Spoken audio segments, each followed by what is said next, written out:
Hi, I'm Ronnie Garrett, editor of Airport Business Magazine. In this installment of Boyd Bytes, Michael Boyd warns that DOT on-time performance is not all it's cracked up to be. He points out that not all flights are reported, and when they are, their on-time performance information isn't necessarily accurate. In short, he says the data just isn't reliable. Here's more of what he had to say. Hi, I'm Mike Boyd. What I want to talk about today is something very dear to my heart, which is called DOT on-time performance data. It really isn't very good data, yet we hear it reported every month. Airlines are up, airlines are down. Aside from the fact that on-time performance within 15 minutes of what is reported has been essentially the same for the past 10 years, despite billions spent on next-gen, we have another problem in that the data that we're getting isn't even reported properly. Take a look at this slide here. This I took right off of the BTS website. And if you take a look at the carriers that report, some of them are out of business, some of them are long gone.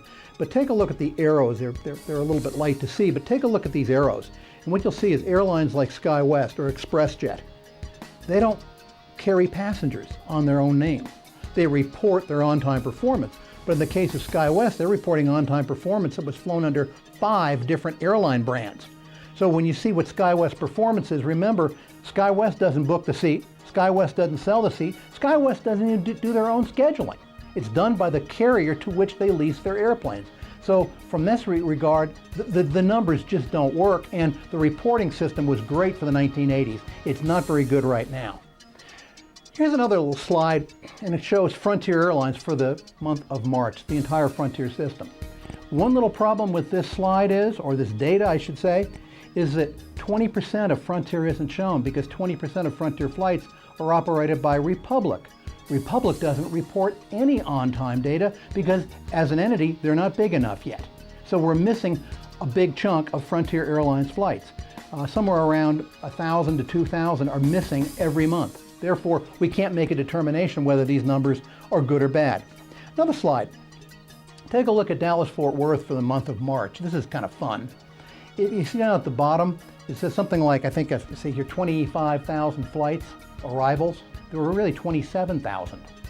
What it is, if you take a look at American Airlines, we at Boyd Group International roll the on-time performance up by brand.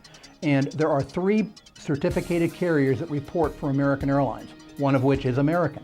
But there are other carriers that carry passengers under the American brand that don't report at all. Therefore, we don't see all of American Airlines. As a matter of fact, in this month of March, there's about 2,000 American arrivals that weren't reported at all. If you take a look at Delta at DFW, it's like 950 departures or arrivals were reported. Problem is, they had 1,250.